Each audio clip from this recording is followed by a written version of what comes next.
Welcome back to Hearts Wine from Harsh Distractions, the podcast where we dive deep into the messiness, beauty, and complexities of relationships. Whether you're swiping right for the first time, building a home together, or celebrating a silver anniversary, you're in the right place today. So, today's episode, we're calling it Apology or Manipulation, the fine line between guilt and genuine regret.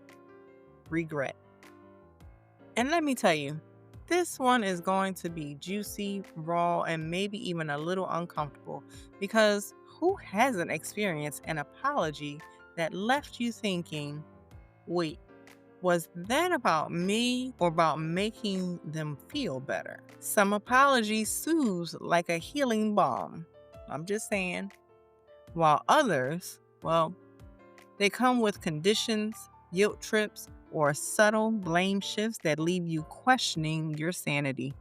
It's like someone pouring you a glass of wine only for you to realize they watered it down. Y'all know I'm going to keep it real. So let's sip slowly today. Get that glass of wine, that cup of tea, that coffee, that latte. If you're like me, caramel iced latte is the thing. That's the go-to, y'all. I promise you. Especially if you're a coffee lover. Let's get those glasses. Because when we start to see apologies not just as words, but as powerful tools that can either repair love or manipulate it, we start to uncover what's really happening underneath the surface. All right, follow me, y'all. And let's start with the basics, can we? What do I mean by apology manipulation? I know some of y'all rolled your eyes already. It's like, yep, she's starting off wrong today, but I'm starting off right, I promise you. So, an apology at its core is supposed to be an acknowledgement of harm, an expression of remorse, and a step toward repair. But sometimes apologies are hijacked, not to repair, but to control, to silence, and to guilt trip. You know, you've heard them before, which sounds like, I said I was sorry. What more do you want? Or, fine, I'm sorry. Can we just move on? And the favorite, or let me say my personal favorite, I guess I'm always the bad guy. Sound familiar? Yeah, I'm sure it does. Because that's not apology. That's manipulation. In therapy, we often see couples caught in this cycle. One person apologizes just to reset the relationship, like hitting a video game restart button, but nothing changes. The words are there, but the accountability is gone. Let's take this couple I'm going to call Jamie and Chris, for example. Jamie would often stay out late without checking in. Chris would get upset, and Jamie's response, a quick, sorry, I'll do better. But the very next weekend, the same thing would happen. So the apology wasn't about repair. It was about diffusing Chris's anger long enough for Jamie to keep doing the same thing. That's not remorse. That's convenience, people. And here's the kicker from some research, of course, from Dr. John Gottman's studies, how the success of an apology isn't in the words, it's in the follow-up behavior. If behavior doesn't change, then that means the apology is empty. All right, y'all. Now, let's talk about guilt versus regret, can we? Two words we often confuse, but that carry very different energies in relationships. If you don't know, I'm about to break them down for you. Guilt is often about self-image. It says, I feel bad that I look like the bad person. Guilt can drive an apology that centers the apologizer's discomfort rather than the hurt person's pain. Let that one sink in. Genuine regret, on the other hand, is transformative. It says, I see how I hurt you and I want to make it right. Not because I feel guilty, but because you matter to me. I felt that one in my spirit, y'all. Think about the dreaded "I'm sorry, but" apology. That sounds like "I'm sorry, but you're too sensitive," or "I'm sorry, but if you hadn't done this, I wouldn't have done that." Those little words after the "but," they undo everything that came before it. Can I give you an example of this? I'm going to use this wonderful gay couple. We won't call them Marcus and Eli. A couple I once worked with who struggled here around these issues. Marcus would often get defensive saying, "I'm sorry, but I only said that because you nagged me." What Eli heard was, "This is your fault." Instead of healing, the apology reopened wounds. Definitely for Eli.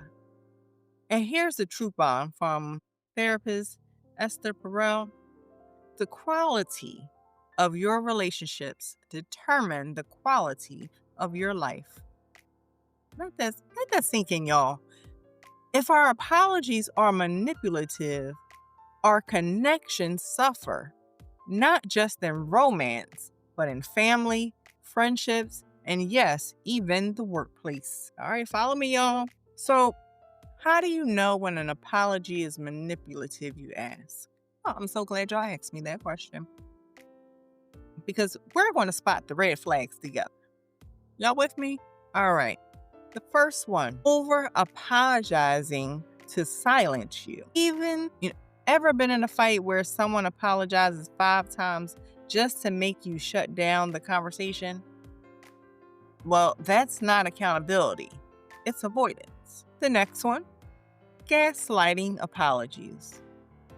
The classic, "I'm sorry you feel that way" response, right? Notice how the apology doesn't admit wrongdoing. It shifts the responsibility to your emotions. The third one, timing for convenience. Y'all, this one is hitting home today. This is apologizing at the end of a fight just to move on. No intention to repair, just to end the discomfort. And we all know in real life that discomfort does not end that quickly. And it may even turn into regret. And the last one, the performative apology, y'all.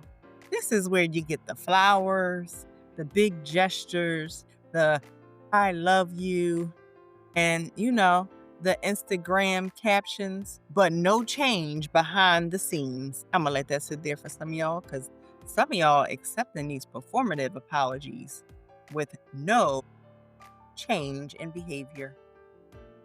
Okay. Well, here's a fact for you. A 2022 study showed that 74% of couples reported apologies that felt performative rather than heartfelt. That's 3 out of 4 couples, y'all. Come on now. Let me give you another story.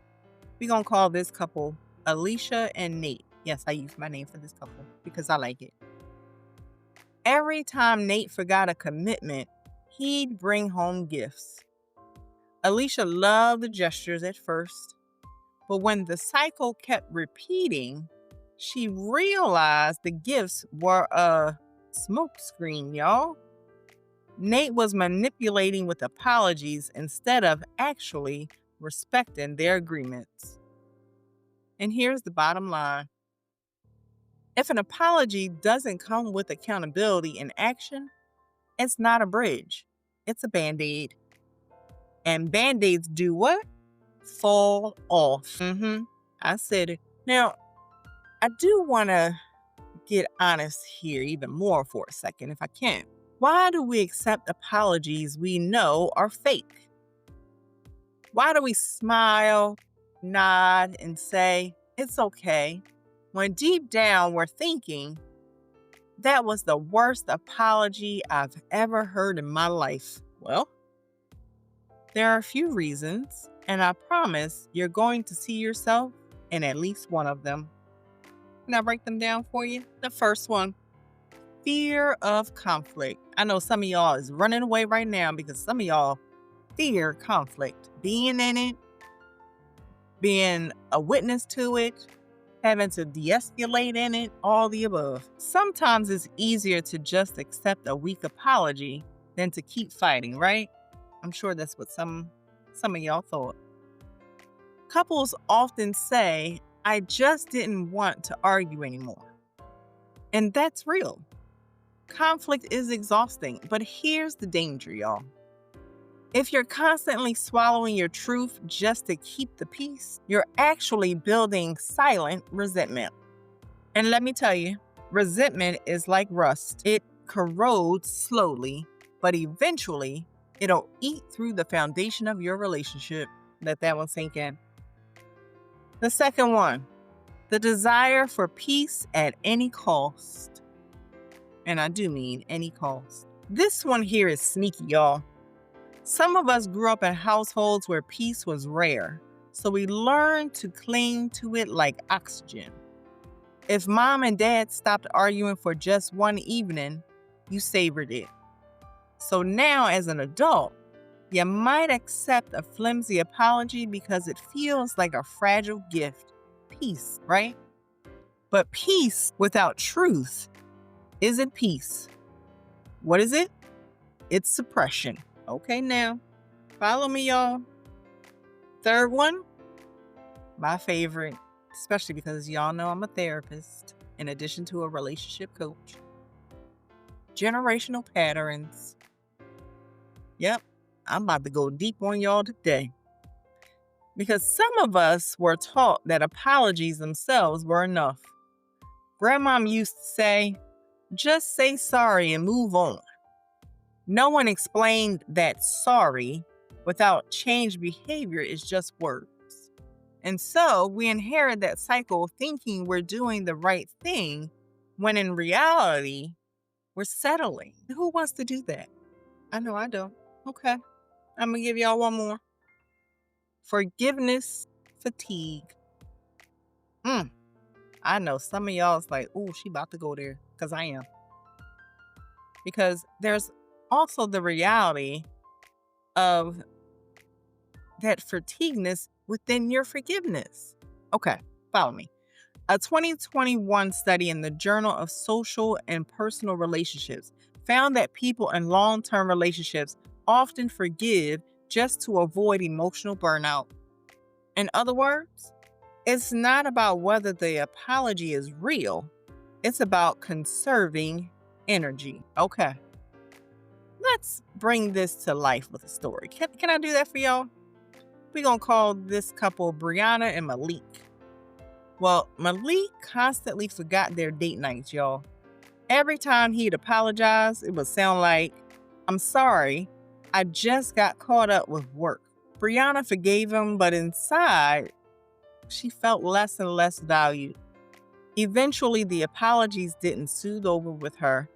They stung. Why? Because they became a pattern, of course. Brianna realized she wasn't accepting Malik's apologies for herself. She was accepting them to avoid another argument. And that's where resentment started to grow roots, y'all. So what's the takeaway here for y'all? Accepting fake apologies may protect you in the moment, but in the long run, it robs your relationship of authenticity. All right, now let's talk about the price tag. I know some of y'all like, what she mean? Well, because manipulative apologies don't come free, they come with a heavy cost. That's what I mean. And couples often don't realize they've been paying interest on it for years. Shocking. Not to me. And I'm going to break this down for y'all. We're going to talk about the erosion of trust for a second. Trust isn't just broken by betrayal. It's eroded by inconsistency. Because when someone apologizes without change, they send the message that sounds like, my words don't match my actions. And once that pattern sets in, trust doesn't just slip away, it crumbles. Can I throw another one in there for you? And we're going to call this the growth of resentment. Because every unhealed hurt piles up. I promise you it does. And if apologies are empty, those hurts don't dissolve, they harden. Resentment is like carrying around a backpack of bricks. Every fake apology adds another one until you can't carry the weight anymore. Follow me, y'all. And I'm going to give y'all this last one. And some of y'all know what I'm talking about when I say emotional exhaustion. Because when one partner constantly manipulates with apologies, the other partner becomes emotionally drained. They start to lose hope in the relationship, not because of one fight, but because of the repetitive cycle of words without action. Come on now. Let me paint a picture for y'all. Imagine you're in a boat with your partner. There's a leak. Every time water comes in, your partner says, "Sorry, I'll fix it," but never does. Instead, they just scoop out a little water and keep paddling. Well, after a while, you realize you're sinking. Not because of one leak, but because the leak was never truly repaired. That's what manipulative apologies do, y'all. Research backs this up, I promise you. Dr. Aaron Lazari, author of On Apology, noted that the most damaging apologies are those that excuse behavior instead of owning it. Why? Because they deepen the original wound while pretending to heal it. All right, can I give y'all another couple story to bring this one home? We're going to call this couple Tasha and Devin. Devin cheated emotionally, late night texting with a coworker. When Tasha confronted him, Devin said, "I'm sorry, but it didn't mean anything." That but, y'all, shifted the focus away from accountability. Tasha forgave him, though, but the trust never came back. Over time, she realized the apology wasn't for her healing. It was for Devin's relief.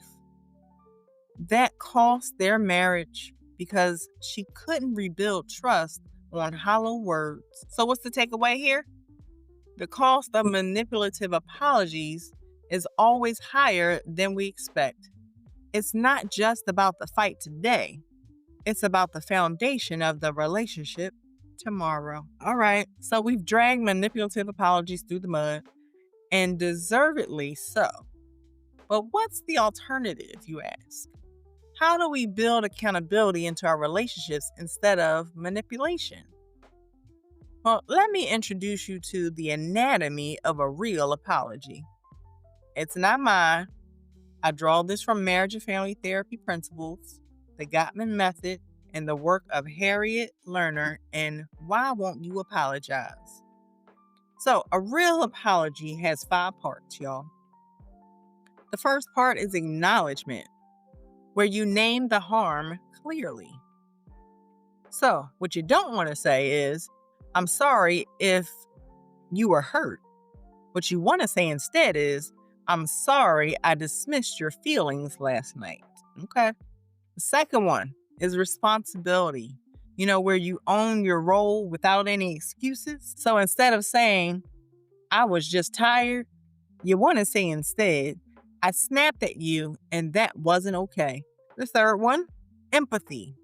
You want to show that you understand the impact of how you hurt your partner, which can sound like, "I know that made you feel small and I hate that I did that to you." The fourth one, you come in with the repair, where you offer a step to make it right, which can sound like, "Can we revisit that conversation? But this time, I'll really listen." And the last one, change. Of course, you want to demonstrate new behavior, not the same patterns that you keep repeating, right? Which looks like an apology that's not empty, but an apology that comes with change. All right, can I give y'all another couple? And this one has a happy twist, I promise. We're going to call this couple Danny and Jordan. Jordan had a habit of scrolling through his phone during conversations. Danny felt unheard every time he did this. After months of fights and shallow apologies, Jordan finally shifted. He sat Danny down and said, "I realize my phone use is disrespectful. I'm putting it away during our conversations because I want you to feel seen and heard. That wasn't just words, y'all. It was accountability backed by action. And guess what? Their communication flourished right after that. Research tells us this works. A 2026 study in couple and family psychology found that apologies tied to behavior change significantly improved long term relationship satisfaction. And the takeaway? A real apology isn't about comfort, it's about commitment. All right, now, you know I can't end this without stirring the pot, right? Let's ask the hard, controversial questions, the ones that make couples shift uncomfortably in their seats, but that need to be asked. First one, should you forgive if the apology feels fake? So some argue forgiveness is for you, not them, right? But here's the flip side. Forgiving too quickly can enable manipulation. Are we forgiving or are we self-abandoning? Yep, I'm going to leave that question right there while I go on to the next one. Is demanding accountability unfair in love? There's this myth that love means unconditional acceptance. But should love really mean unconditional tolerance of harmful behavior? If I love you, do I get to keep apologizing without change and you're just supposed to accept it? That's not love. That's entitlement, people. And the third one, I really want y'all to think about this third one. Can over apologizing be its own form of manipulation? This one's juicy because some people apologize constantly, saying sorry, sorry, sorry, sorry. At first, it looks humbling, but sometimes it's actually a control tactic. If I apologize enough, you might feel guilty for being upset with me. See how twisted that gets right there? Let's bring this one home with a real story. We're going to call this couple Ricardo and Maya. Ricardo would apologize for everything, y'all. Forgetting the trash, raising his voice, even apologizing for apologizing. Maya eventually stopped bringing up issues because she didn't want another flood of sorries. Ricardo thought he was being accountable, y'all. But really, he was using apologies to control the dynamic, keeping Maya from expressing her needs fully. Now, here's a controversial thought. Maybe some apologies don't deserve forgiveness. I know some of y'all out there that roll your eyes at me, but it's okay. Maybe the healthiest move is to recognize the manipulation, set boundaries, and say, I hear your words, but I need action before I can accept this. Yup, the takeaway here, y'all. Woo! Because I'm going to let that one sink in. Love doesn't mean lowering your standards for accountability. If anything, it means raise them up. Okay. All right. It's time to get practical again. I'm coming back. I don't want this episode to just be a rant about bad apologies. I want you to walk away with tools you can use tonight. Whether you're in a brand new situationship, celebrating your 10-year anniversary, or somewhere in between. So here are some practical steps to navigate apologies with clarity and intention. First one, ask clarifying questions. When you receive an apology, try asking, what are you sorry for? And what will you do differently moving forward? Why? Because these questions shift the focus from words to accountability. Second one, check your own patterns. Sometimes we fall into cycles of accepting less than we deserve. You want to reflect on, why am I willing to accept this apology? Is it because you value peace more than honesty, or because you're afraid of rocking the boat? I'll leave that there for some of you. The third one, journal your emotional truth. Before you accept an apology, write down how you feel. For example, when they said sorry, I still felt unheard because there was no plan for change. This helps you see the difference between emotional relief and real repair. Fourth one, practice boundary setting. I know some of y'all out here walking around without boundaries. I know y'all are. But boundaries are love. You can say, I appreciate your apology, but I need to see consistent change before I can trust this again. Notice that it's firm, but not cruel.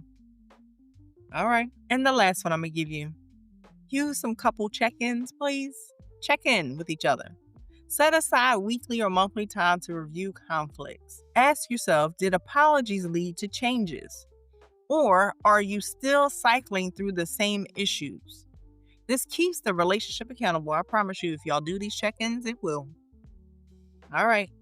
I'm going to give y'all a short story here. We're going to call this couple Maria and Lila, who, of course, are a married couple who began doing Sunday check-ins after realizing they were recycling the same arguments.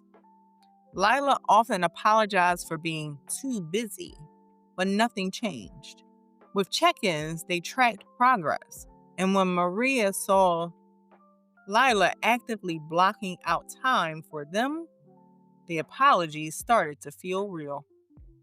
And the takeaway here is, don't just accept or reject apologies. Interrogate them.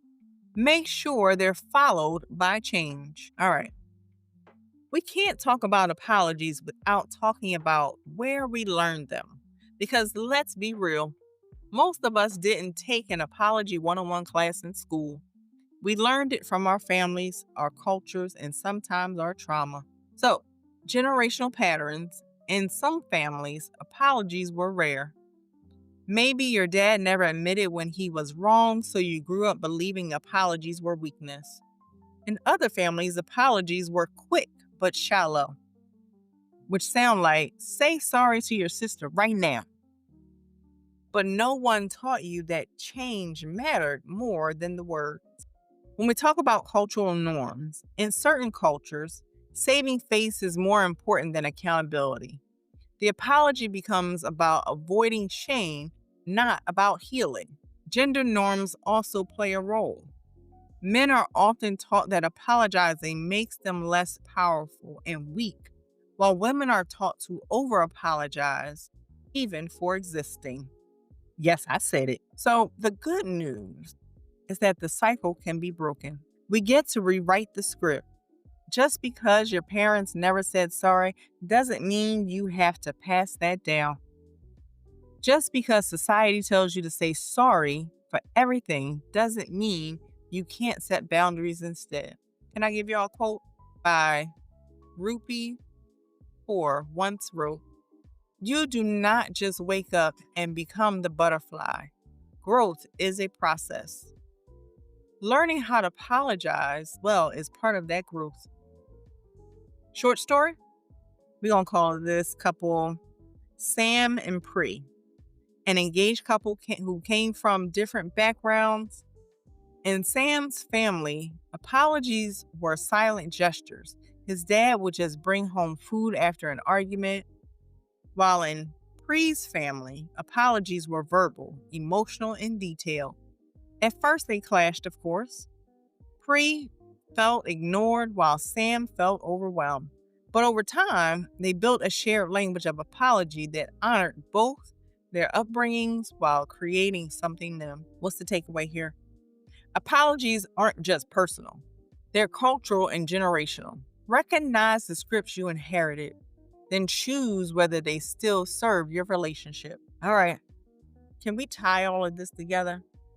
Yes, let's do it together. We've unpacked the difference between apology and manipulation. We've seen how fake apologies erode trust and how real ones require accountability.